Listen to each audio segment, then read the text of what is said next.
has a ghost story that's been passed down through the generations. But what if those legends were true?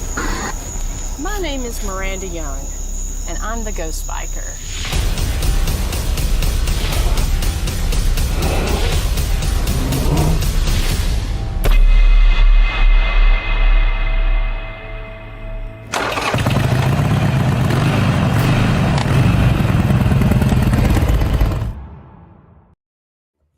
Hey everyone, happy Thursday and welcome to the Ghost Biker Garage. I'm your host, the Ghost Biker, and it's another Thursday night. And so we're excited to be here at the historic and very haunted Scott County Jail, working on getting the Ghost Biker Garage set up at my new house. But happy to be here. And please, guys, if you don't mind, just kind of watch as things go on behind, because you just never know what you might hear or what you might see here at the jail. We tend to have a lot of really interesting things happen whenever we're here at the historic Scott County Jail doing the live broadcast. So just want to say hello to the people over here on the side, and thank you all so very much. Today is my birthday. I am 43, so very, very excited about the new things that's laying before me and everything. So again, thank you all for the wonderful messages, calls, comments, and everything. I really, really appreciate that. Hello to Mr. Ronnie Anderson. I saw you this past weekend there at St. Albans, and what a great weekend that was. We had it started on Friday with coming in and the beautiful speakers dinner that they had. Saturday filled with some great guest lectures, as well as wonderful vendors, tours of the sanatorium, as well as lots of people did the escape room that Mr. Alan Mays set up. So a lot of things going on, and then the VIP ghost hunt that took place had some great activity. I was stationed there in the dragon room, and my friend Tiffany, she was up in the bird cage area. So we had a lot of really great. Whoops, and there's Sally. We had a lot of really great activity that took place that night. And then just on the first night investigation, the speaker's investigation, it was very active, especially up in the suicide bathroom area and down in isolation. Great time. I was going to go live, but I ended up just living in the moment and enjoying the investigation. Didn't end up going live. So I do appreciate some people who had reached out and asked about that, but it was just a wonderful weekend. This was the last Enigma Cons event that took place. And so really sad about that. But I know Bedford Paranormal, they do an amazing job putting this together and have some big plans for things that they've got personally going on. So thank them personally for, or I would like to thank them personally for allowing me to be a part of that, as well as Miss Marcel, who owns St. Albans there and or runs St. Albans. I thank them for putting this together and allowing me to be a part.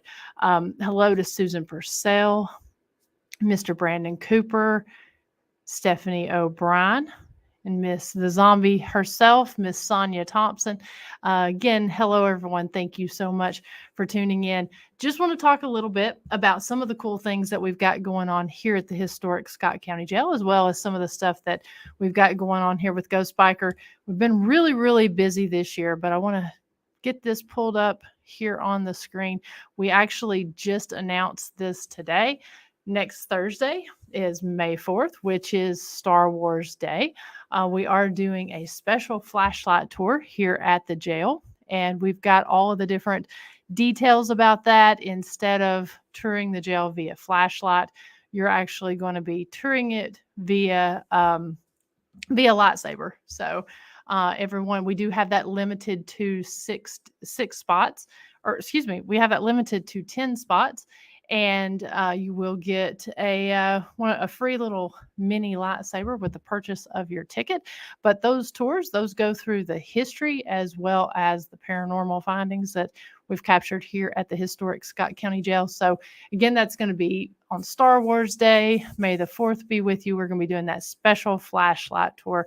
So definitely check that out. We've got tickets there on the website at historicscottcojail.com. And this is from the website right here. It has all the information about the event and where you can purchase tickets on that. Another event that we've got going on, get this pulled up here, that I love being able to share this, and just absolutely honored that I'm able to partner with the Widow Sons Masonic Writers Association, and that is the 3rd annual Harold Young Memorial Scholarship Dart Run. So that's going to take place this year on Saturday, May 20th, and it starts at 10 a.m. It's not a ride, and it's not guided. You do start at a location. You play a hand of darts. There are 3 different location stops on this. You play a hand of darts at each location. And then at the very end, you're able to get, excuse me, the cat is sitting on the phone and making a phone call there. Excuse me. You will play a hand of darts at each location. And at the very end, we will be eating. We will be giving the scholarship to the student who was selected this year.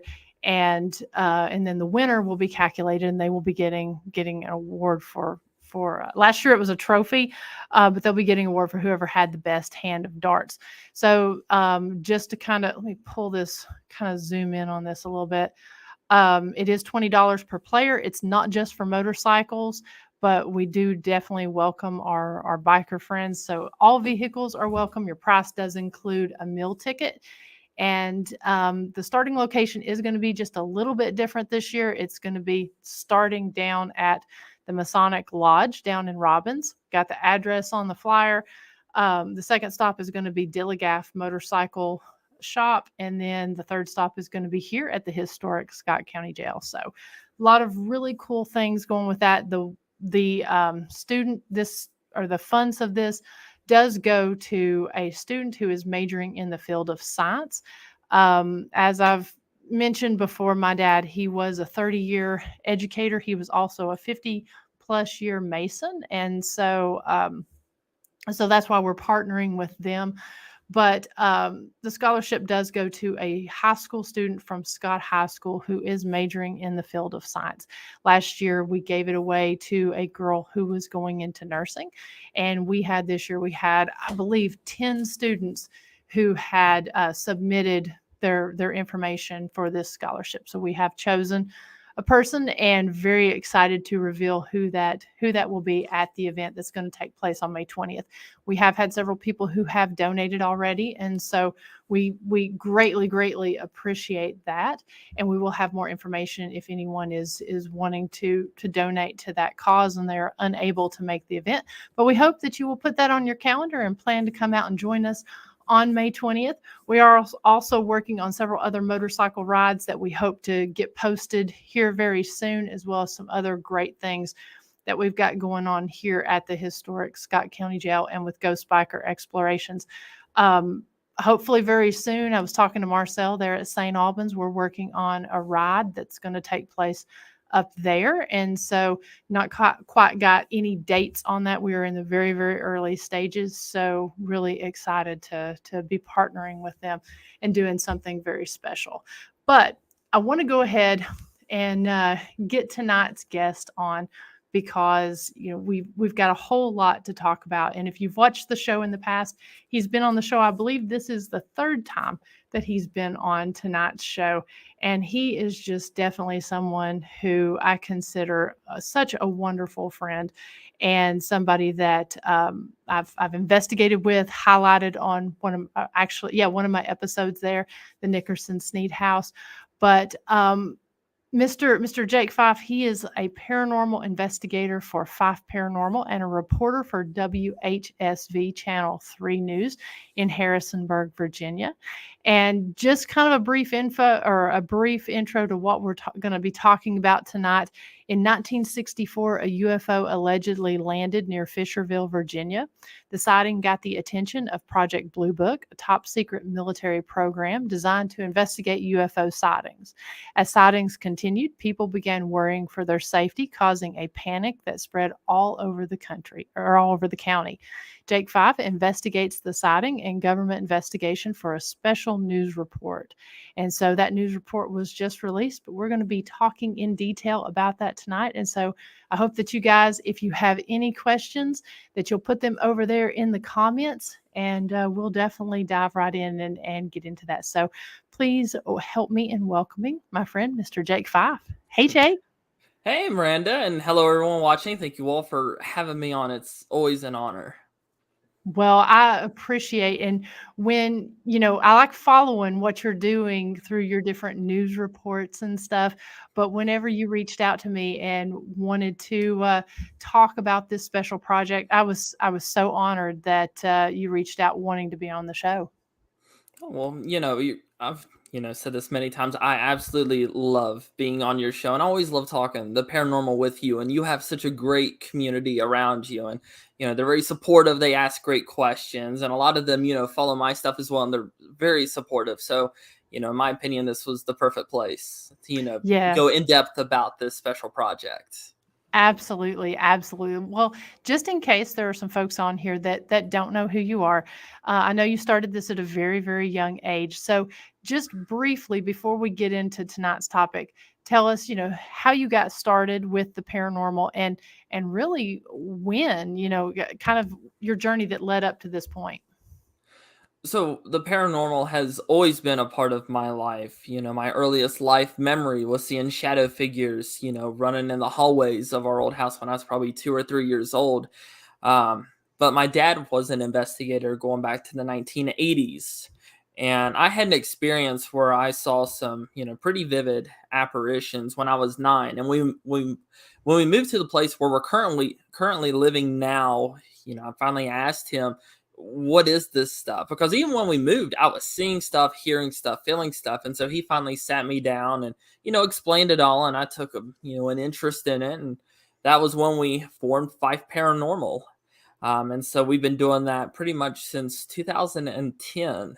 We didn't formally, create like an online presence till 2016, but I was fascinated with everything to do with basically the unknown, whether it be ghosts, cryptids, UFOs, historical mysteries, anything having to do with that subject matter. I was truly intrigued with.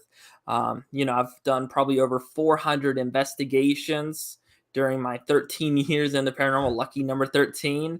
I did turn 23 back in January, and to celebrate, I decided I was going to start doing some more paranormal content for the TV station I work at, which I started back in October.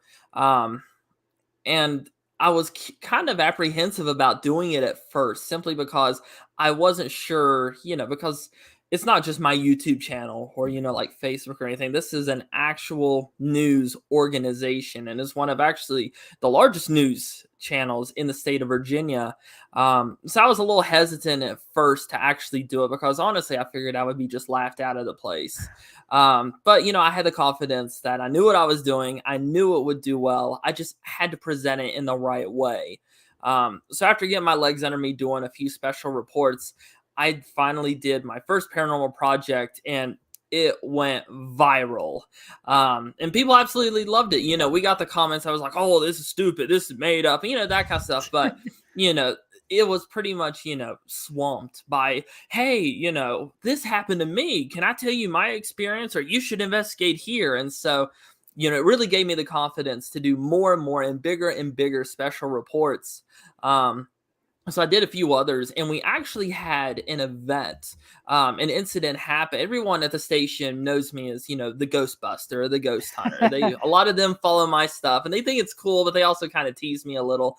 But I had talked about, I had done, what was it? I had done the Stanton train wreck story, and I was talking about wanting to do a paranormal, angle to it. Mhm. But I also told him that I wanted to work on like a huge project. Like, this is an actual event. Mhm. And it was March 3rd. And I'm just, doing my job. I'm the digital content producer, which means I'm in control of everything you see online on the apps. So I proofread all stories, publish all stories. I do live streams from our digital desk. Occasionally, I'm on the 5 and 6 o'clock news, even the 10 and the 11 sometimes. And I was actually about to head out from work. I usually leave after the 6 o'clock broadcast. And our producer, our 5 o'clock producer, I forget why he was there late, but he got a phone call. And he's just listening. All of a sudden he goes, Jake, this is you. So he transfers them to me. And it's this guy, an older gentleman. And he was like, hey, I don't know if you guys can do anything about this, but there's weird lights in the sky. And Oh, so I was like, wow. okay. So I told him, I was like, where are you? What direction are you looking? So I'm looking at flight radars, all this stuff. So two other people in our newsroom, their phones pick up and they're all looking at me. So after I talked to the first guy, they transfer another one and they were like, oh, who is this? I was like, oh, I'm Jake Fife. So they're like, we don't know who you are, but can you do something about this? These lights are scaring my kids. And after about 6 or 7, I set my stuff back down because like I'm not going home anytime soon. But Right. we got one phone call from a family in Waynesboro, and this is what kind of changed me and my ideas on this. Was it was a I think it was a lady who called, and she was just sounding frantic, like like she was half crying, and she's like, oh, thank God someone answered. We're so scared. And I could hear kids crying in the background, like, mom, what's happening, help, just all this horrible stuff. She said, there's these lights close to our house. She said, they're scaring us, my husband's away, what have you all heard, is this? And there was something about the sincerity of the fear. This lady who was in the woods with her 2 young kids was convinced that something was coming after them. And so it was, film those calls that, made me realize that, not only is there an appetite for this, but, people are scared. And it's Hmm. not our job to keep people informed of what's going on, whether it's, political, sports, human interest. And so I kind of felt like I had a duty of, I'm going to explain this. That event on March 3rd, it ended up being, I think it was the conjunction of like Venus and Jupiter, the 2 planets. But, people moving, walking, and with the clouds, it gives the impression of movement. Yeah. So it was kind of funny. The first thing I did about was debunking that. So it was kind of funny. The first UFO thing I did was like, oh no, this is what it actually was. But that night, March 3rd, we had over 29 calls in 2 hours about Wow. UFOs. So that's kind of how I decided that I was going to do a UFO project. Well, and that's really kind of cool, actually. A great point that you bring up about debunking, because, yeah, whenever you talk about the paranormal, when you talk about UFOs, cryptids, what have you, people do tend to look at you like you've got 3 heads. Well, Hmm. if your first job is actually going in and debunking, I think that actually lends a little more credibility to what you're doing, because it shows that it's like you're not just saying, oh, here's a light in the sky, here's something strange. It Hmm. has to be something unexplained. No, you're going in and you're saying, here's an explanation for it. Now let me tell Yeah. you about something that was not explainable. Right. And that's, kind of the idea because, I worked with our team meteorologist. We had a guy who's really good with astronomy. So, I was building up basically all these, this evidence, these sources, to present to people that, hey, everything's okay. This is what it was. And so not only do you, establish yourself as a credible person when it comes to this stuff, but also you're that calming voice, for that scared mother or the concerned people, you're the person who made things okay in their mind. And so I think that was a very important stepping stone, and that was also a very important tone I wanted to keep throughout working on this project. But it was actually kind of tough to pick one because there's not a lot of, like serious UFO encounters in the Shenandoah Valley. And I was lucky because we have a large viewing area. So I basically had, all the way up to Winchester, Virginia, which is, kind of near the Pennsylvania border. And then I had as far south as Lexington, which it's near Roanoke, probably about an hour away from Roanoke. So I had a lot of ground to work with. And I'm going to pull up just so we can see just kind of your region. So you say that's the Shenandoah Valley there in Virginia. Yes. Okay. Yes. Yep. So as you're Shenandoah talking, Valley. I'm going to pull the map up, just so people can see where you're talking about. Hmm.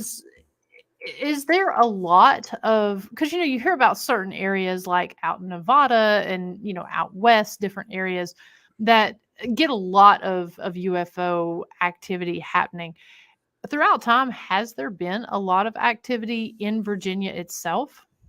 Yes, Virginia is a hotspot for UFO sightings, and one of the main reasons is we do have so many military bases. Mainly the naval yards in Norfolk, and then up near Washington D.C.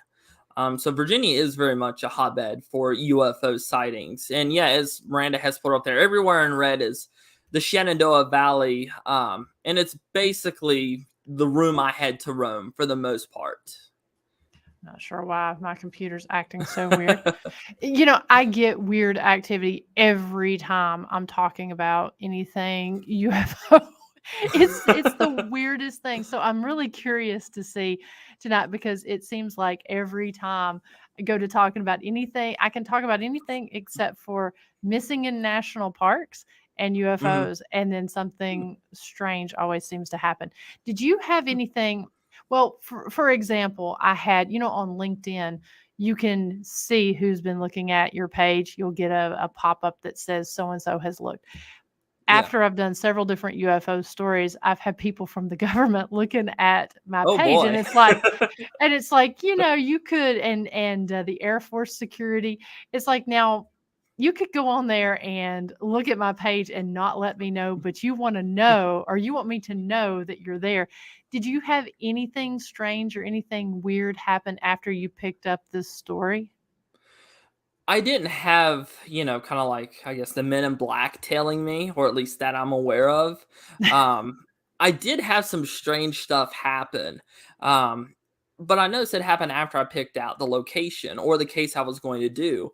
Um, like I said earlier, there aren't a lot of like documented serious sightings. Most of it is like, oh, these people saw blinking light in the sky. These people saw this, but I was looking for something concrete. So I actually stumbled upon a video I made several years ago, and I called it the Fishersville incident. Um, and it was like a 4-minute video. It wasn't anything too crazy, but it kind of, I don't know, I guess there was that knowledge of that case in the back of my mind because as soon as I rewatched that video, it was like, I remembered everything. But like I said, the information I have was very minuscule.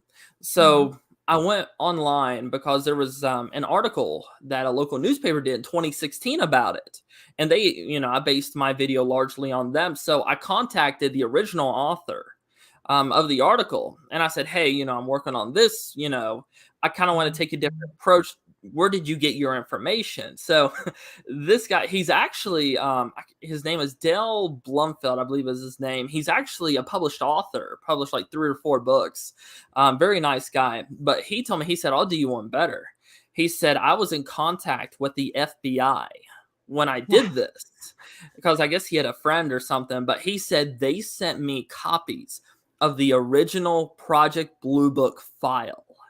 And so Wow. when I saw it, I was like, "Oh my god." Because, I've studied Blue Book for years. I'm insanely fascinated by what they did. I'm actually reading a, biography right now about one of their top investigators. But when he told me that, I was like, "Yes, please." So, I was picturing, like, 1 or 2 pages. It was, like, 9 pages long. And so Okay. I'm sitting there, I'm like, okay, not only was this a case, but it was a case that, 9 pages long.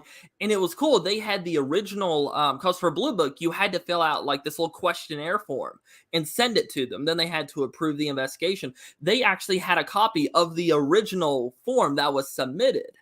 But here was the problem. Because it's a government document that was recently declassified, I'd say probably about 40% of it was redacted. I had Oh, this of stupid course. black lines, all that crap. So, it'd be like, and this was seen by such and such at such and such. So basically, I had like, the skeleton of what Yeah. happened, but for the actual meat of it, I had nothing.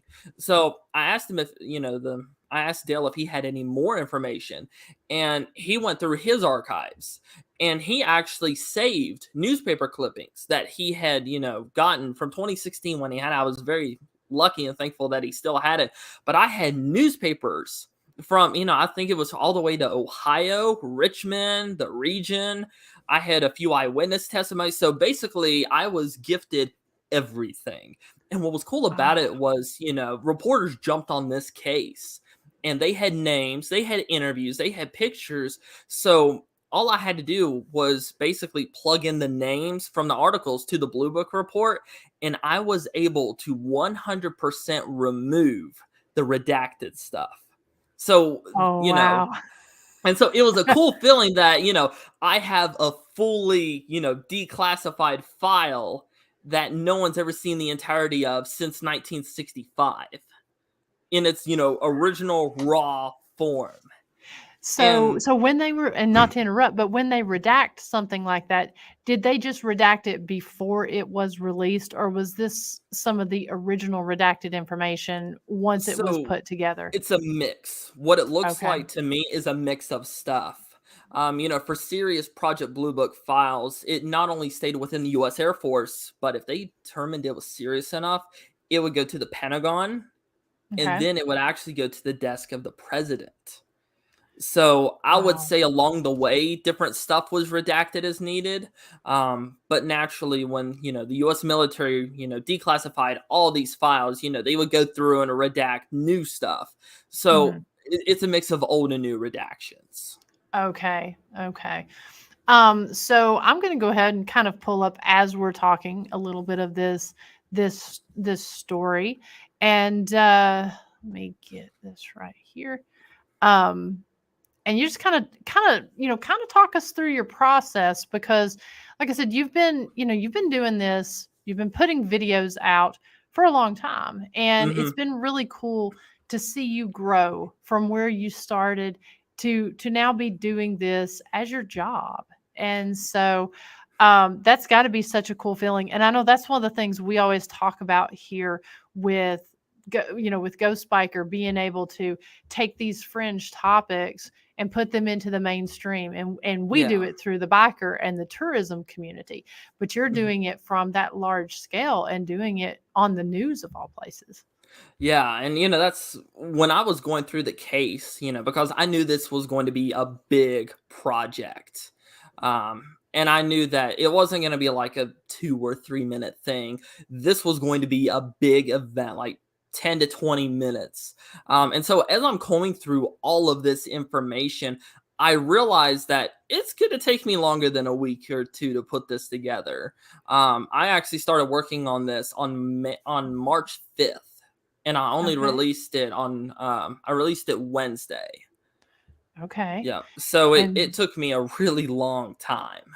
and I'm going to go ahead and also put the link where people can go and watch the full video. I'm going to put that here in the comments, and we will also have that in the show notes. Oh, Now, thank do you. you do the entire, when you're doing videos like this? Do you do the entire process? Do you have a camera person that goes with you, or is it more of like you do your B-roll and then you go and like set up a stationary cam? So for pretty much all of the reports I've done so far, it's just me. I do them by Okay. myself. I was kind of explained to when I started the job that you're a one-man band. You're gonna need to do it. So I really embrace that. And plus, with the paranormal videos I made in the past, that's what I've been doing anyway. But with this, because it was so intricate and so important, I actually had one of our photographers go with me. And we actually filmed all of the stuff you're seeing in one day. Like the stand-ups I'm on screen now, he, shot that. But for all the B-roll, I shot myself. There's, I think, one or two sections in here that was shot a few weeks before. And I didn't get to do it in time. But I actually was going through the Blue Book files because, for people who don't know, I'm a film photographer. So I do film photography, develop, shoot, scan on my own. And I Hmm. actually found copies of their poor copies of the original Blue Book film photos from this investigation. And I have a roll of film that they would have used, the exact same make and everything, but it's kind of special because there's not much left of it in the world. So I used another contemporary film, and I actually had our photographer. I gave him my film camera, told him how it works. I had 36 photos on the roll, and I told him, look, pretend it's 1965 and we're doing an investigation. I said, take the photos you would take. And so we Mm. went through an entire roll of film as we're filming this. And, after I would do my bits, I would pretend I'm an investigator. He would take, scenes of the crime scene and that kind of stuff. And I really wanted to give that air of authenticity to it. I still have to develop and scan the world, but I'm excited because it's another way to bring that to life. I mean, that's a great way to encompass that and to add that little special side to that. So, I'm gonna let's see, pull. I'm gonna stop that for a second because, like I said, I'm just gonna kind of run it as we're talking here. Um, so you were telling me that it was so popular that it ended up, kind of topping the news stories. Yeah, so I did all sorts of teases and stuff. I didn't go 100% on the marketing. I did probably about 70% of what I would usually do. But when I published the story, pretty much I did the video first and then I did the article and then I attached the video to the article, but it basically caught on instantly. I think within the first hour, we had almost 2,000 views on the video and almost 1,000 views on the article. And by the end of the day, because I published it at 3 p.m., it was the number 2 story in the entire company, which we have, probably over 130 stations across the country. We've got all sorts of political stuff going on, but the UFO story was number 2 in the country. And that was, when I saw that, that was absolutely wild. And, usually the way the stories are, because new stuff is published every second. So it's Mhm. constantly changing. Usually a story stays in the top 15 nationally for usually 30 to 90 seconds is usually how long it lasts. Mine stayed at the number 2 spot for 30 minutes. That's cool. So, yeah, Congratulations. thank you. And then in the state of Virginia, it was number 1 in the state, as in nothing moved it, nothing could top it for almost 3 days, which that's never happened before. And we've had some crazy news happen here in Virginia. And it was funny. The story that actually finally topped it was another story I did. It was a press release slash, investigation, but, it was basically I taught myself.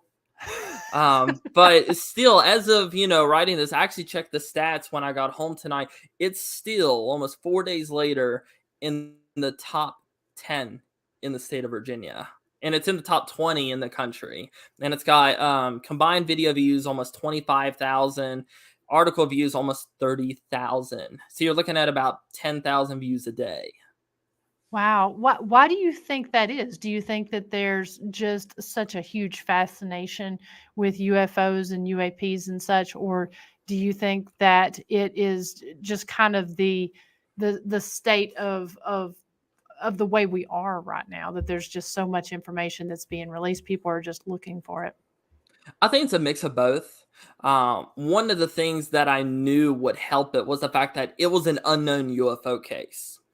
And, like when I was telling Okay. my dad, when I really started working on this, I said, this should be a bigger deal. This should be like, in my opinion, one of the greatest UFO cases of all time. We haven't really gotten into the case, but Blue Mhm. Book actually never says in their final report that it was a hoax or they do not find an explanation.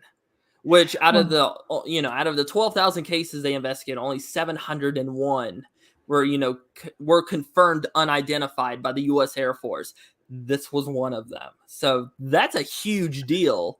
There was also some kind of hallmarks of a government cover up with this. mhm. And so, I really felt like I was the first one to tell, its story in its entirety. And the fact that it's not just a cool UFO story, this impacted people's lives. I mean, they almost called in the National Guard. The FBI got involved because people were arming themselves and forming militias to literally hunt these objects in the sky. And there were reports of people even seeing creatures on the ground that were shining. And so you had people basically taking pot shots at anything they saw move. And I found a few reports from Richmond Times where people did get injured. And basically the police of the local town was like, this is out of control. We can't do anything to help. Basically it's mob rule.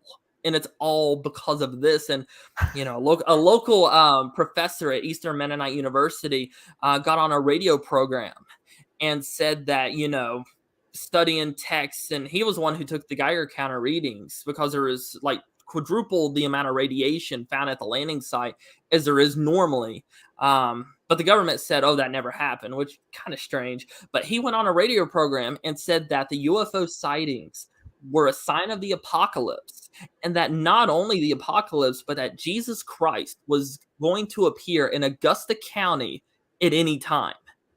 And so it All really right. created hysteria because word spread. It's a very religious area. So Sure. to have a professor, get on public radio and announce that for certainty in his voice, people flipped out. And that Yeah. was that was the biggest part, in my opinion, about this story was regardless of whether or not you believe in UFOs or you believe this happened, people's lives were impacted for 6 months. And, Wow. there was never an explanation. The government went silent and really left these people in the dark.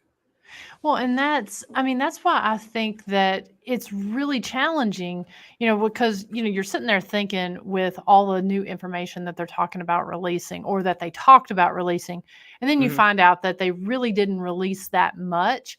I can Yeah. truly understand why, because it would completely change a lot of people's views, especially when it comes to the religious community.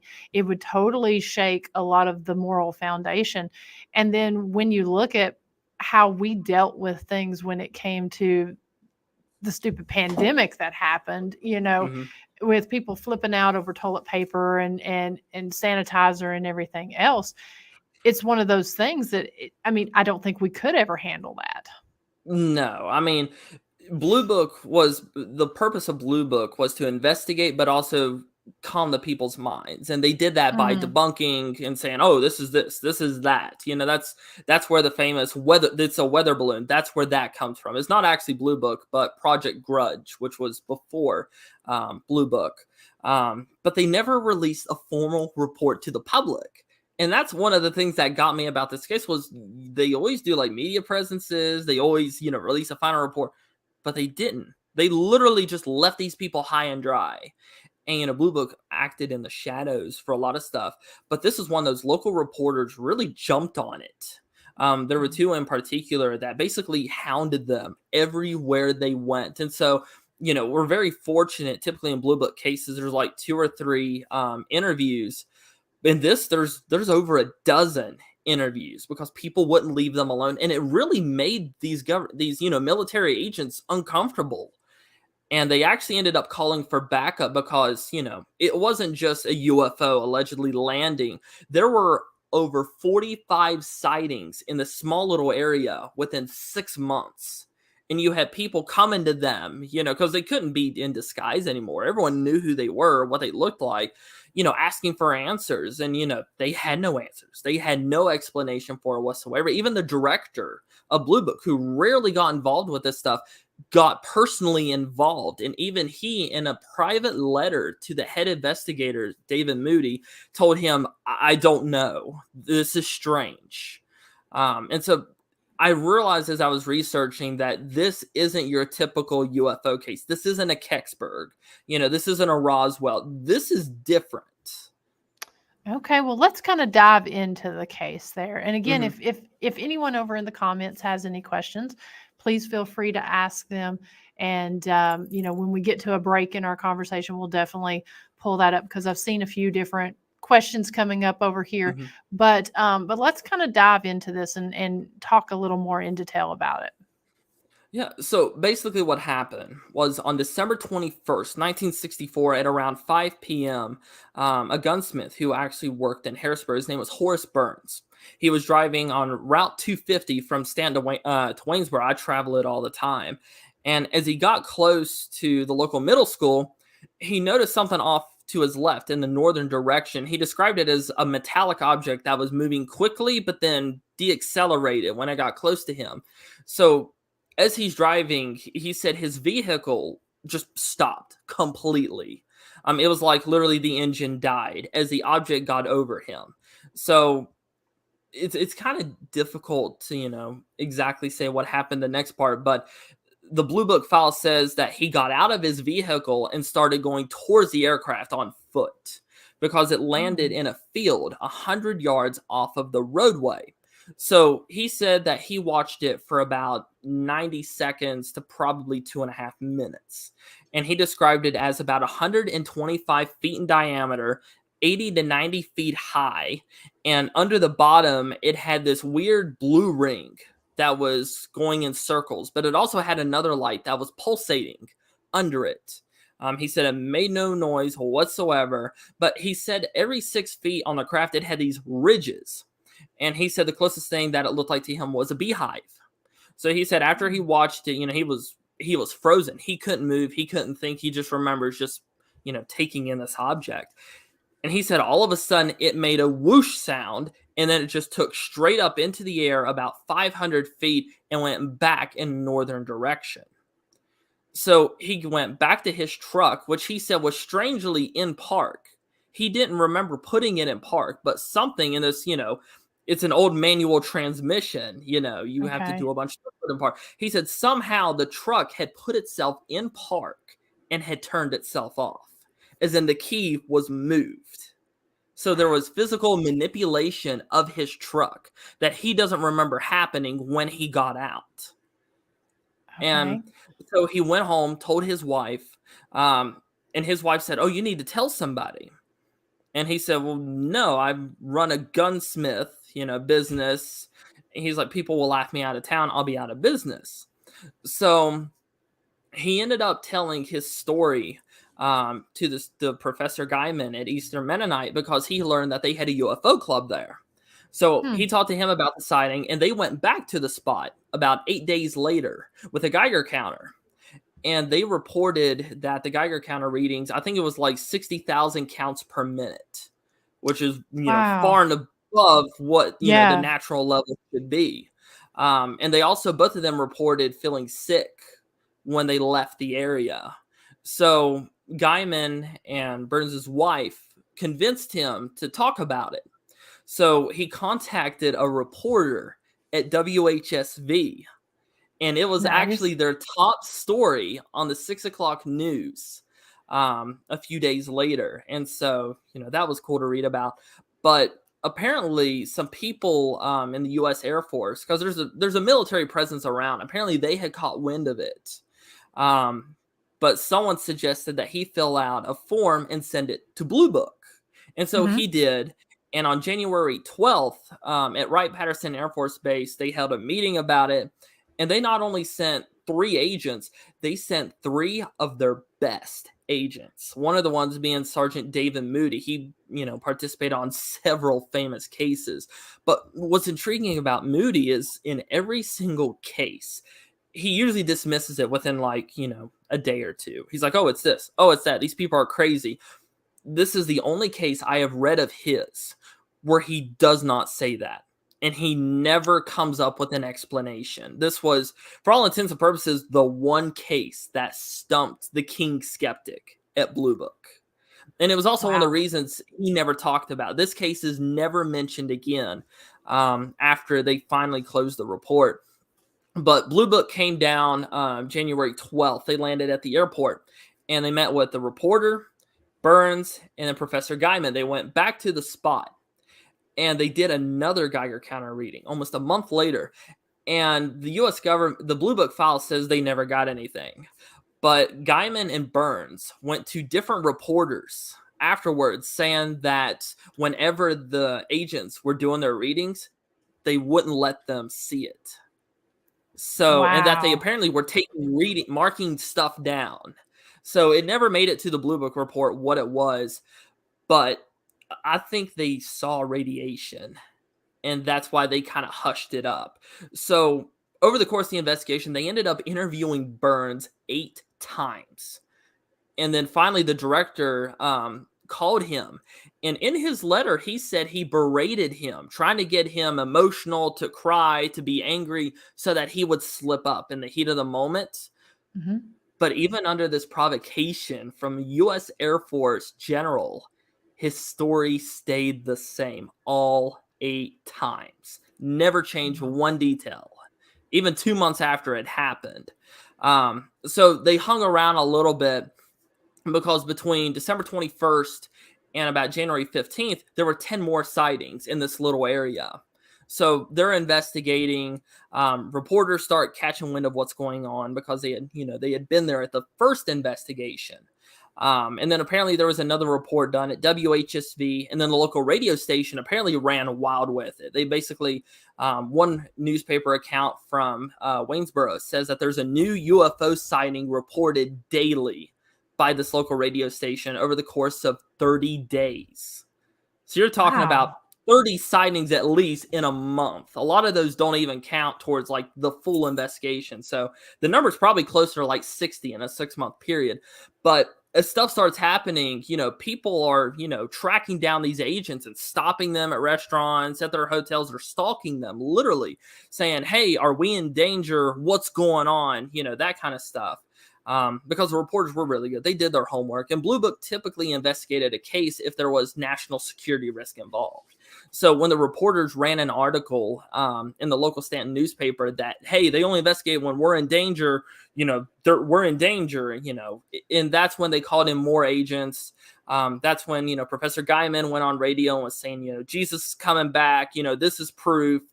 And that was when, for the first time, the Blue Book agents realized they were in over their head. Well, And so, I was oh, just you're going to good. ask, was it common for them if there was this type of hysteria and this type of interest when the reporters and such picked it up? Did Blue Book work with the reporters often? Typically they would, but mainly it would be like, oh, it's not this, it's that, there's an explanation.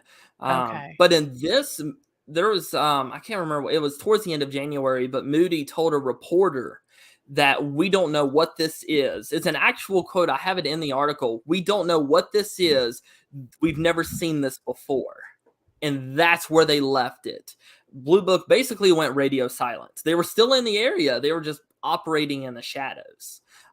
There's not an exact number of agents in the area listed in the report, but I would estimate by the different requests and approvals for, assigning more to the case, I would say there was probably up to 15 agents in this little area, which typically Blue Book only had 2 or 3. So the fact that they had Wow. up to 15, something bigger was going on. There in the report they reference, Northwestern University, Harvard, UVA is, basically consulting, like, they had all this evidence, but it doesn't say in the report what the evidence is. It just says, oh, samples were sent or pictures were sent, and it's like, well, what were the samples? What were the pictures? It never gets specified. But there's something bigger going on. So as Blue Book is handling all of this, local sheriffs are being called basically hourly about UFOs. And then towards the end of January, people start reporting seeing creatures on the ground. Usually they're described as, 4 to 5 feet tall, shiny creatures. I didn't go much into that during my reports because I can only find 2 mentionings of it. Hmm. But people were seeing stuff, and it started to turn into like a mass hysteria type deal, in Hmm. my opinion, because you had sightings not just in Stanton, Waynesboro, or lower Augusta County. It started spreading north all the way up to Harrisonburg, which Harrisonburg is in Rockingham County. It's about 30 minutes away from Stanton where this is happening. And then it went all the way up to even Winchester, because there are Blue Book sightings reported all the way to Winchester, as far south as Radford. So that tells me there's a bigger scope than just Augusta County. So basically people, are forming militias and literally patrolling street corners with rifles. Like, what's going on? A lot of these are former World War II veterans forming posses to protect their wives and their kids. And there were reports of the sheriff, not arresting people, but threatening to arrest people, shooting at airplanes because they thought they Wow. were UFOs. So it got that serious. They were contemplating calling the, National Guard, the Virginia Guard, local, organized militias. The FBI did get involved. That's how my friend, the author, got the Blue Book file from the FBI, because, it was need to know. And that would have been approved by J. Edgar Hoover himself. So you're talking about all these Wow. major figures involved. And, as these people are absolutely terrified, Blue Book just goes silent. Doesn't tell them anything, doesn't do this, doesn't do that. And so when Blue Book leaves, and here's what's interesting, there's a report dated, I think it's like February 7th of 65, less than a month after they got there, that says, we are recalling all agents to Wright Patterson. There's been an incident with a fighter and a craft. And that's it. That's the end of all the files. So in my mind, so I started researching, what was this incident, February of 65? To date, I have found no sightings of a close encounter between a U.S. fighter and an unidentified flying object in Ohio in 65. So I realized that's an unreported UFO sighting that was so crazy and important that they recalled all Blue Book agents from this case and 2 other cases back to Ohio. And apparently it was like a really serious deal. Apparently it was like a really close encounter incident between a U.S. fighter and an unidentified craft over a military base. But as for what it is, I have found nothing on the internet about it. But that's kind of where the Blue Book case ended. I did find records that they kept agents in the area until June, and they never released a public report, issuing their findings. They did release one internally within Blue Book that went to the Pentagon, and basically it said, Burns needs to undergo a psychiatric evaluation. The final result is pending that. And Okay. then the psychiatric evaluation was never done. So the Well, final report was never done. wow. So Well, that was basically, going to be my other question, is if they yes, did some type of psychiatric or medical never analysis on did. Burns. Never did. So the final report says they can find no explanation. They could not see craft themselves. That's it. It's literally unexplained. They could not explain it. And so you go back to, the people in Augusta and Rockingham County, they're still freaking out because even though Blue Book left in early February, there were still sightings all the way up until May. And so the panic really just got started when Blue Book left. And so at this point, no one had, anywhere to direct their anger towards because the government, the military's gone. They've already, yelled and overtaken the local police, the county police, the state police can't do much. So, it really was chaos and almost mob rule when it came to this. And, people were reporting stuff daily. There was actually a 10-year-old boy who came out and said that on the night of Burns' initial sighting, December 21st, he claims to have seen a cigar-shaped object near where Burns had his sighting flying south from a northerly direction. So it's like, around the same time, could he have, seen an object morph? Were there 2 different UFOs in the sky within 5 miles of each other? So that's basically where it ends. I think what happened was people kind of got so used to UFOs being there that, it became old news. They were like, oh, of course there was another UFO. People saw shiny creatures in the woods. Yeah, normal. And it just faded away. Nothing else, is reported. Agents were recalled in midsummer, and that's kind of how the case ends. No explanation, no final investigation was done. It really is still open. And that's what was so intriguing Wow. about it. Yeah, absolutely. I mean, especially with all the descriptions, were they finding that a lot of these descriptions and sightings were very similar in nature? So it was really a mix of stuff. Burns described the beehive. The kid in Waynesboro described a cigar shaped. Some other people were describing, there was one in Harrisonburg of a floating building. And then Wow. other stuff was like diamond shaped craft, weird lights in the sky. But it kind of got a little dicey in March because people were reporting that the lights seemed lowered to the ground than they had in January and February. So people literally were feared that, they're getting ready for an invasion. It's going to happen. Or they thought, that they were angels descending and that was the start of their descent. But that was kind of it. It was really a mix of different craft reported. And some people even claim to, just hear weird sounds coming out of the sky, like booms or, whooshes, and they look up and nothing's there. Okay. Well, we've got a lot of different questions over here in Hmm. the side. And so I'm going to start with the first one that's up here. And we sort of touched on it just a little bit, but I think it's good to kind of jump back to that, and then we'll move on to the other questions. Why do you Hmm. think that the UFO interest is so high? Is what Chris Sumner asks. Well, first, thank you for the question, Chris. It's a great one. I think it's it's at the forefront of the national attention. Even people who aren't into UFOs and the paranormal, you hear about the spy balloons, UAPs. The government actually just created a new program not terribly long ago to investigate basically UFOs. They're calling them UAPs now, but it's Mhm. UFOs. So this is something that they're really starting to get mainstream, and I feel like we're literally at the front of what's to come. And so anytime something new comes over the horizon, it's a big deal in people's minds. So that's why I think right now, in particular, that UFO interest is so high. Great answer and great question. D Hoot asks, and I know she's referring to back into the story there. She says, "Did they have any kind of radar then?"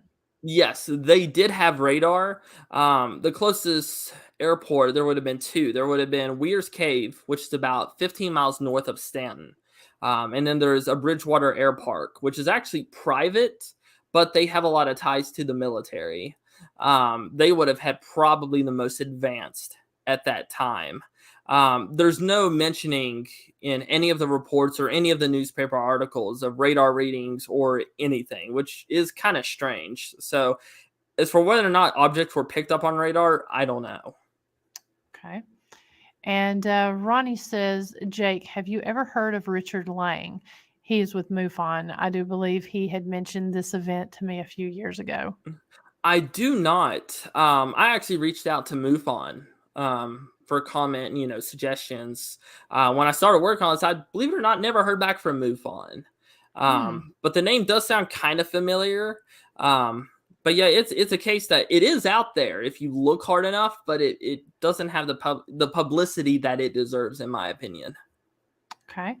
And I think this is a fascinating question. Why do you think the 60s and 70s were so active with regards of UFO sightings and activity? I think the 70s is to a lesser degree than the 60s. In the 1950s, you had this huge boom of UFO popularity, which is the reason Blue Book came to be. You had books, movies, the science fiction B movies, most of them were about UFOs. So, basically that stuff was in people's minds constantly for an entire decade.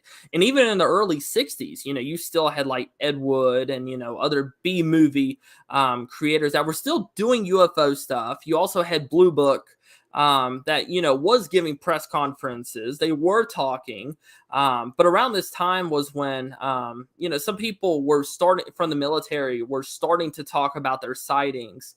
And so basically the unknown, mainly UFOs, it was in the public eye at the time, but I think there was also that high of the 1950s that was still going on at the time. Do you believe that some of our technology came from some of those UFO sightings and some of that UFO activity? I think it's possible. I think they definitely learned a lot from tracking these craft. As for, I personally believe that they probably, did capture or at least locate some crashed ones, and that would have obviously helped them.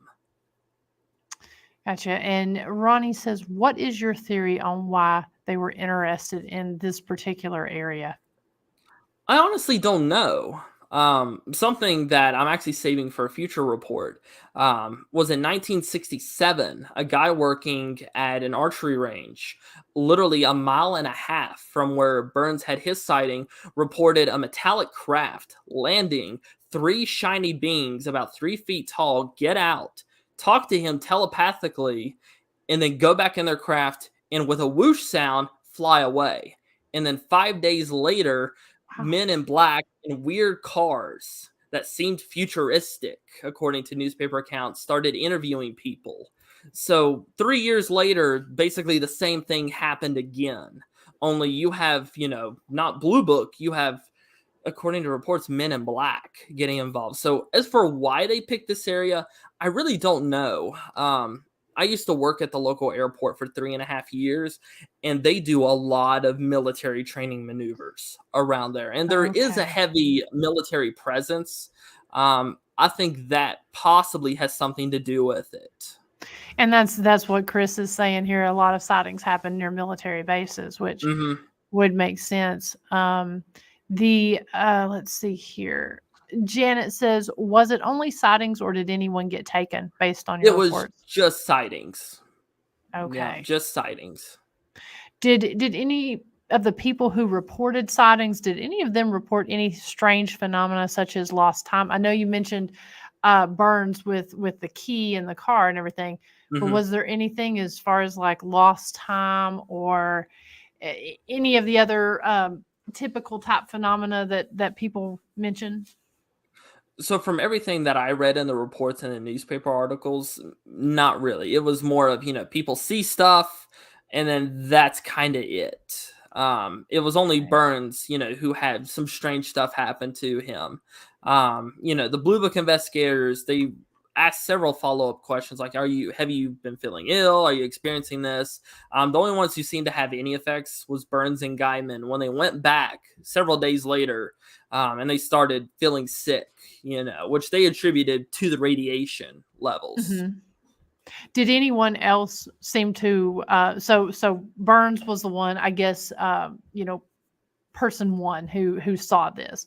Hmm. Was there anyone else around that same time or in that same area that reported seeing this, or did it all happen after Burns's initial report? So it all happened after Burns's initial report, but there was the 10-year-old boy in Waynesboro who reported around 5 o'clock seeing a cigar shaped craft in the Okay. sky, which Waynesboro, depending on how fast you drive, but as the crow flies, it's about 4 to 6 miles away from where he had his sighting. So if you look at it, like top down, there would have been two alien craft within 5 miles of each other in the sky, traveling because he reported it, going from north to south. And Burns reported seeing the craft go north to south. So you basically would have had a beehive looking craft and then a cigar shaped craft moving in the same direction at around the same time. Okay. Which I mean, it could have been the same craft, just morphed. Yeah, and I see one of the questions, no water source nearby. It's actually kind of Mhm. weird. There was a school nearby. It's actually still there, which is how I was able to find the exact spot where it landed. The first part of the video where you see me in the field, that's the exact Mhm. spot where it landed. We measured it. It's 100 yards Okay. back. It was literally just, woods. It was woods and a meadow. There was a house about a mile and a half down, but the homeowners were interviewed and they never saw anything. There now where the spot where it landed, there's nothing. But around it, there's like a strip mall. There's several different private businesses, and then up the hill from the meadow is what are they? They're apartment complexes. But it's kind of weird that this one spot, there's kind of like a huge circle where Mm. there's just nothing. It's dirt, gravel, nothing. Nothing's been built there. Nothing grows. There's like one or two kind of crooked, weird looking trees. But it's kind of weird that of all the places around there that they built up around, they ignored this one spot. Have you taken anybody with a Geiger counter out there now to see I if the have numbers? not. I would love to Gotcha. though. It would be kind of tough because the only people I know would be JMU, and that might be pushing what I can do. Hey, you never know. You never All know. you can That's do is true. all you can do is ask. Yeah, and also, imagine the implications if we did Right. still find trace radiation. I mean, that would be game changing because if you have 60,000 counts per minute of radiation, I don't know much about it, but I know it's a lot. You're Mhm. talking about health effects. You're talking about sicknesses. This is stuff that could have affected Burns, later in life. Mhm, and affected generations to come Yeah. if it was still giving that off, which it would make sense if it didn't. But Hmm. as D Hoot says, that's wild. why that particular place and time. It It's it does seem kind of interesting. strange. One of the things that Blue Book talked about was this is the main road. This is how people got from Stanton to Waynesboro. There's really no other road, and it's 5 o'clock. Just after 5. It was actually 5:13 exactly when it happened. There would have been people getting off of work, going to local shops or something. They would have seen something, or he would have seen cars come down. But according to Burns, he never saw anyone. He described it as like an eerie calm. He said Okay. that for this 2 minutes, it was almost like he was in his own little world, is kind of how he described it, which, you know, I had a similar experience myself, my dad and I, when we were at St. Albans, speaking of places, and we Hmm. encountered what we think was an elemental entity, or, something inhuman. We kind of had something similar. Um, but they never, stated that was, a reason it could be fake or anything. But it is 2 minutes.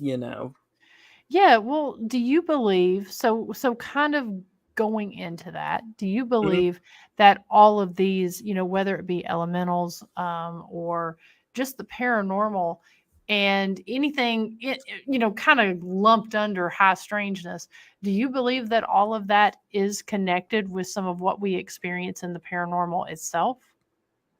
I think it is. I think you can draw parallels between, stuff reported in UFO counters, stuff reported in paranormal counters, stuff even in cryptids. That doesn't necessarily mean they're all the same. Mhm. Um, you can be burned by a fire, but you can also be burned by something that's really hot. It doesn't mean they're the same Mm, exact thing. like That's that. kind of how I feel about it. Is they operate or maybe have the same physical or mental effects on us, but it doesn't mean they're the same. I like that. I like the way you described that. And Tiffany says on here, she says, you could do some research in the area to see if there's higher incidence of health issues that could be caused by radiation exposure. That's a Very true. really, really good suggestion, especially since, up the hill, probably 75 yards away is, a series of apartments. So that could be interesting. What was cool about the report was, after it came out, my inbox was absolutely flooded with stuff. I actually had a lady who worked for the Shenandoah County ECC, which she was a 911 dispatcher, and she told me of a wild 2 weeks that the county and state police had with a what she described as an object for 2 weeks. And I can't give away too many details about that because I am working on doing a follow up, and that's going to be it. But it's pretty wild what she described happened. The only thing I'll say is the officers confirmed an object that was bigger than a football field and looked like a flying college. Is kind of how they Wow. described it. Because you're talking about multi stories, bright lights, and over 100 yards wide. So that's the next project. So, do you have access to any of this archived news footage or radio footage that you can play in any of your reports? So I contacted the radio station.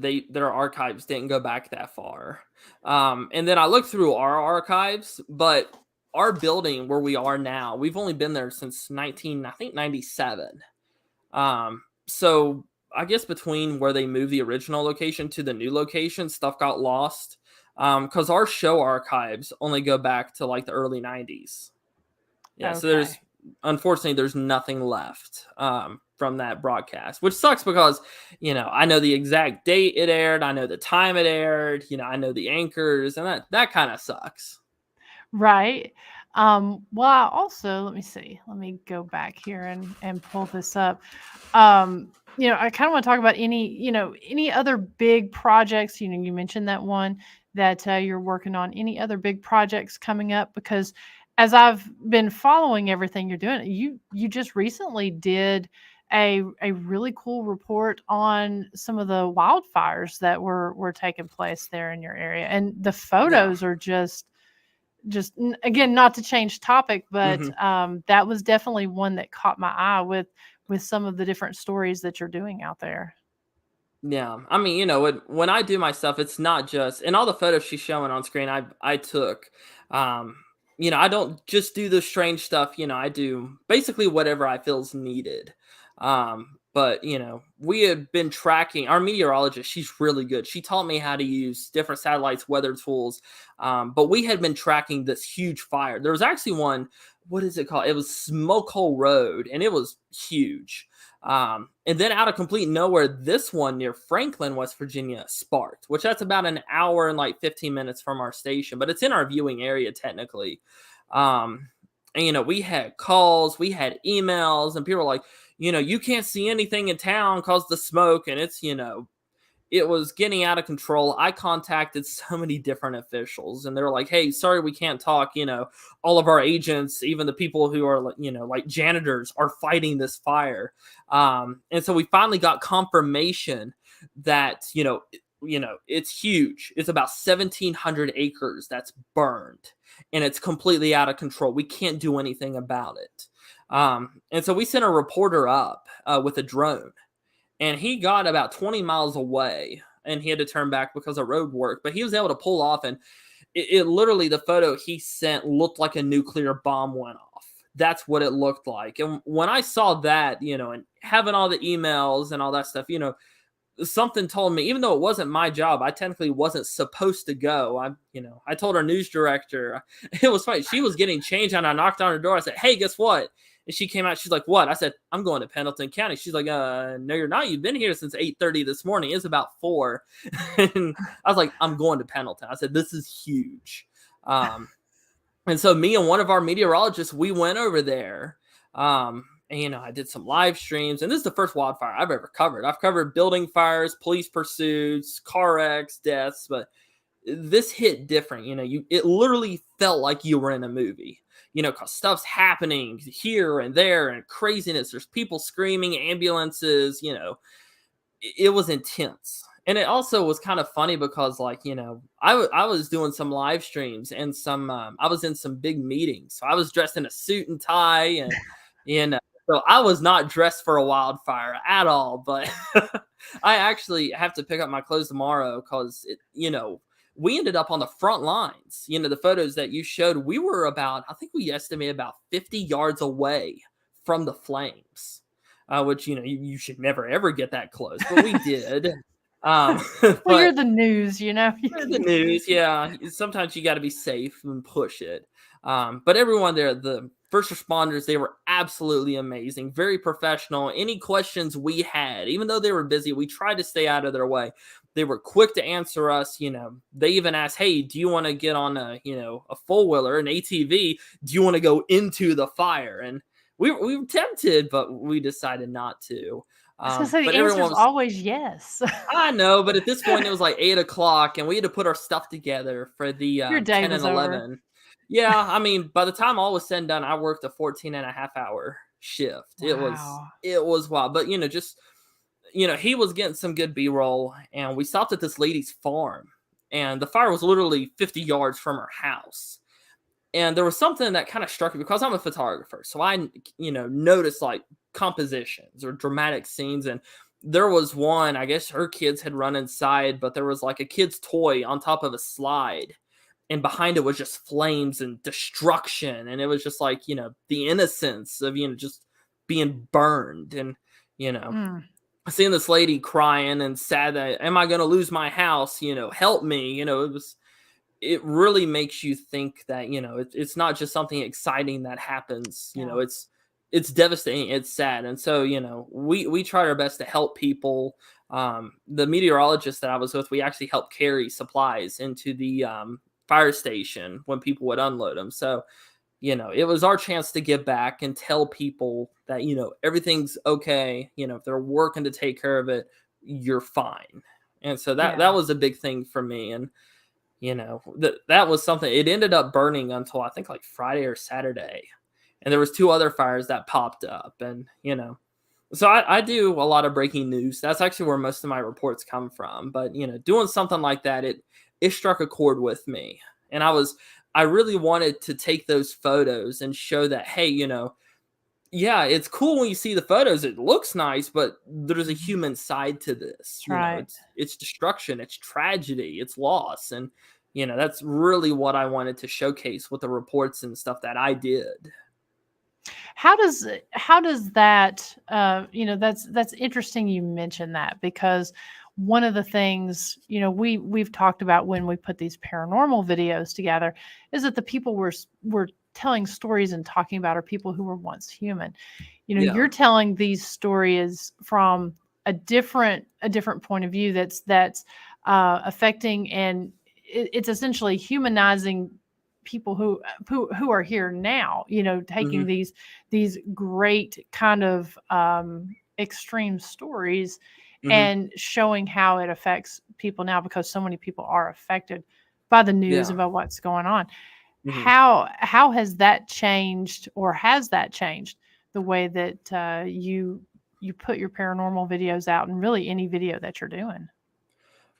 Really, it doesn't change much because, my dad always taught me that, behind every wacko UFO encounter or ghost story, there's a person who went to their grave believing they saw this. And regardless of whether or not it was true or not, it affected them for the rest of their lives and it affected the people around them. So, when you're dealing with these kind of stories, they're human stories. It is the unexplained, it's strange, it's science, it's pseudoscience, but at the heart of it all, it's a human story. And so that's something I always told myself that, keep humans in mind because, human emotion, human intelligence, human, assumptions went into creating this. So, basically be careful when you're putting that back out there and also how you interpret it. And that's true not just for paranormal, but for historical stuff, news, basically anything you write about. It's strictly fundamentally human. Very nice. And I completely agree with what D Hoot is saying. It sounds like you have found your calling. Oh, I'm very blessed, very lucky. I've talked about this several times. I love telling stories. I love people, I had people literally in restaurants, hey, I saw you did this. Let me tell you this. And I'll sit there for hours because I love hearing stories and people's opinions, their viewpoints, their stories, and you know, also being in a position to share those stories. Like, hey, this person at this restaurant told me this really cool story. Here's the truth behind it. Here's what they said. And I absolutely love that. So to be in a position where I can not only tell, people's stories, but also do paranormal stuff and tell those kind of stories and, kind of bring that to like a broader, mainstream audience. And the fact that it works, like I said, it's literally my dream job and I'm very blessed, very thankful. Well, I just got to say, I am extremely proud of you, Jake, and just to see you grow from because I think when we first met, you were what, maybe 16, 17, Yeah, maybe? I was 16 years old. Yeah. Yeah, and so to watch you grow into the professional that you are and the very talented content creator, it makes me proud, and to be able to have investigated with you as well, to see all of that in action. You're not just talk, but you are, truly what you put out there. So proud of you, and like I said, for you to come on the show and share this, truly honored. So thank you. I really appreciate that. That means a lot, especially coming from you. And I really wouldn't be here and couldn't be here if it wasn't for, the great friends and people in my life, such as yourself. I literally couldn't have done any of this. Well, thank you. And so why don't you go ahead, plug all of the different places where people can see you, your Five Paranormal, your broadcast. Tell people when they can watch you, and how they can keep up with what you're doing. Yeah. So, first off, I want to say for everyone who tuned in, thank you very much for watching. Thank you very much for asking questions, sharing your thoughts. I really appreciate it. It means everything to me. You can see my paranormal stuff on youtube.com/Fife Paranormal. I'm actually working on a longer, kind of more stylized version of the UFO report for Fife Paranormal. Um, you can also find us on Facebook, facebook.com/Fife Paranormal. You can find my photography stuff at facebook.com/Jake5 Photography. And then for my new stuff, you can also find it on facebook.com/WHSV. I host an interactive sports show every Friday night, 7 o'clock. It's a lot of fun. I usually do lives there several times a week talking about different kinds of stuff. Usually it's, history, local interest. But you can see all of my reports on WHSV.com/Jacob Fife. All you have to do is find my photo. And then it has all the articles I've done within the last 3 months. You can see all of that there. Do And they then broad? I do share my photography on TV3 occasionally. Okay. Do they also put any of this out on YouTube? Because I know we do have some people on here that maybe don't do Facebook, but just do YouTube and other Yeah, avenues. we do put our stuff on YouTube. I actually run the YouTube channel. The UFO video will not be on the YouTube channel, and that's simply because the I can't have YouTube copyright thinking a Fife Paranormal video is, TV3 and vice versa. But you can find it youtube.com/WHSV TV3. Okay, and let me just copy that web address there. Mm-hmm. There we go. That way we've got everything there so that different people can go. If they, some people, like I said, some people don't do Facebook, so that way they can definitely find Mm-hmm. what. Now, did you say you schedule your special, like your special videos that you do? Do you do so many a month? Or I know you said you do your Friday sports, but do you have like so many special stories that come out per month, or is that just something that kind of comes out as you do them? So usually it's as I do them. I try to have, at least one, kind of digitally exclusive story per week. And I host those from our digital desk, which airs on our WHSV website as well as on our Facebook page. And then usually when I have like a bigger report come out, I'm on the local news, usually 5, 6, and then sometimes 10 in the 11 o'clock news. But for something special like this, it's typically whenever I get to it. This project, the UFO one, it took me a month and a half. I started working March 4th, so about almost 2 months to put it together. But I do stuff every week. Okay. Yeah, if I'm actually working now. My next project is an anniversary video about the Battle of Newmarket, which the anniversary is May 15th. And for the special video, I've gotten access from the Virginia Military Institute to go on the grounds of the battlefield. And I'm going to be focusing on the story of one of the cadets who died shortly after the battle. So that's going to be a fun kind of human interest story. But that'll be out hopefully within the next 2 weeks. Well, and you do such a good job with your Civil War videos and some of the different war ones covering those. So I know that you'll definitely do that one justice. Oh, thank you. Yeah, I've been wanting to make, the big grandiose story, like the definitive version of the Battle of Newmarket. But I'm going to save that for when I have a bit more technology. I actually just got a 4K camera. It's a cinema camera, Blackmagic, recently. So I'm still learning how to use it, but I've got a bunch of cinema lenses. So I'm going to save that because I never do a big story unless I feel like I can do it justice. I don't feel like I can do that justice right now. I don't think I'm good enough to do it yet. Well, I mean that's a great reason to wait on that to do that. I'm always intimidated by battlefields and stuff because there are so many stories that go Mm-hmm. into just the one piece of land, and it always seems like the people who they specialize in some of these battles, and it's like you have to know your stuff Oh because yeah, they'll come back. I mean, they're I don't know, they're tenacious when it comes to they if are. you don't get it right. Yeah, but I'm the kind of person, I've always had the approach of, if I'm wrong, I'm okay with that because, that means I'm learning something new. Mhm. And always invite people to share their opinions or facts with me. I did a story at not VMI, but Newmarket about the Medal of Honor recipient there. And it was cool. I didn't get any photos with it, but I got to hold the pillow that the Medal of Honor was on. And that was like the coolest experience. It was actually a bucket list thing of mine, to be in the private archives of a museum. I've always wanted to do that because you see like Josh Gates and all these cool people, that I looked up to do this. Like, we were in the private section of this museum. And so to finally do that, it was so cool. And to hold an actual Medal of Honor, you know.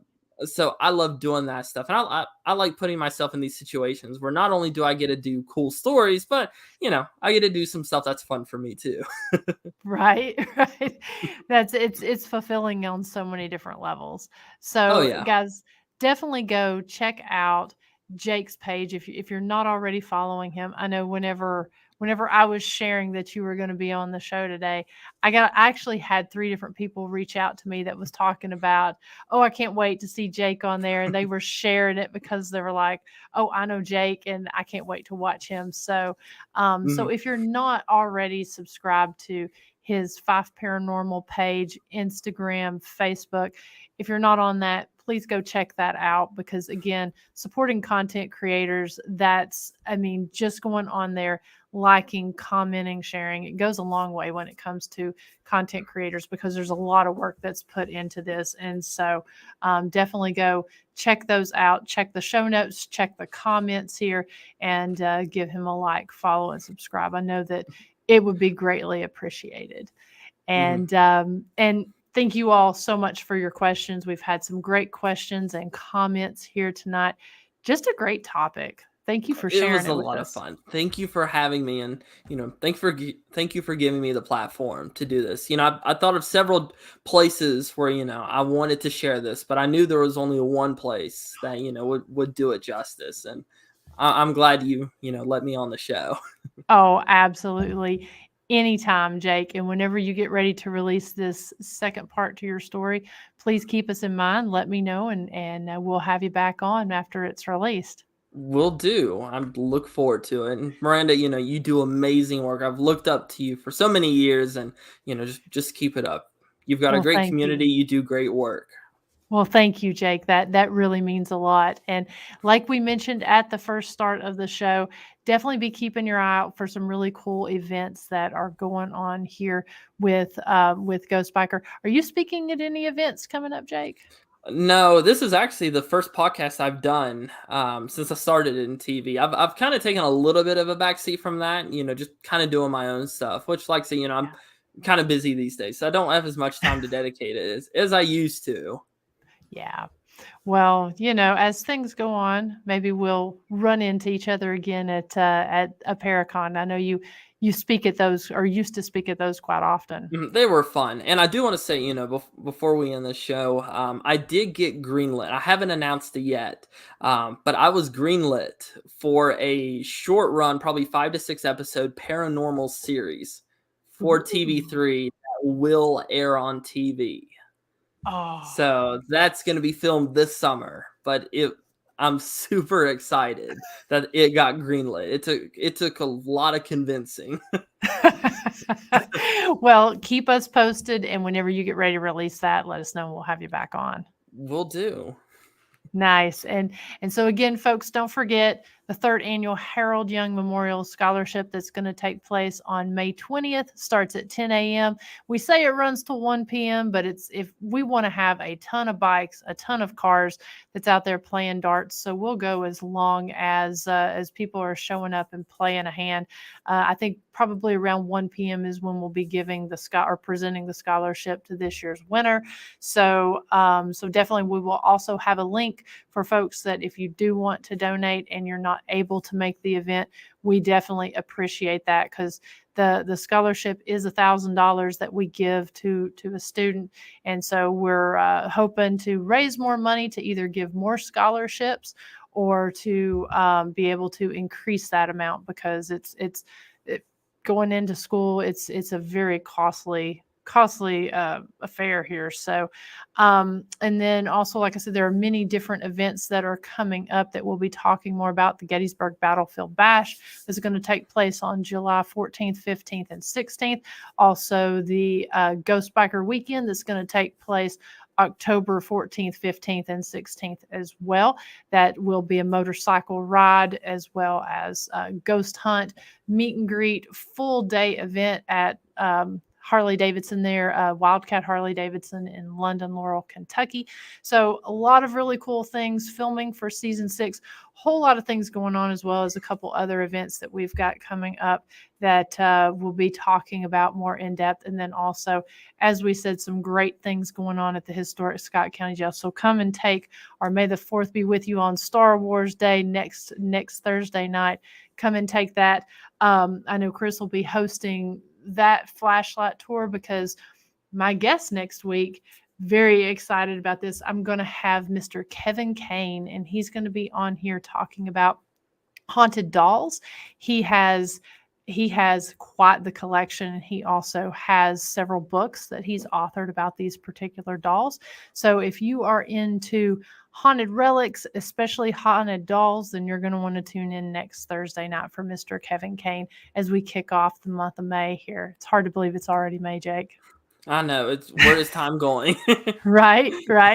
All right, everyone. Well, thank you again for coming on here tonight and joining us, spending this time with us. It's really appreciated as Sally stretches across the table behind me.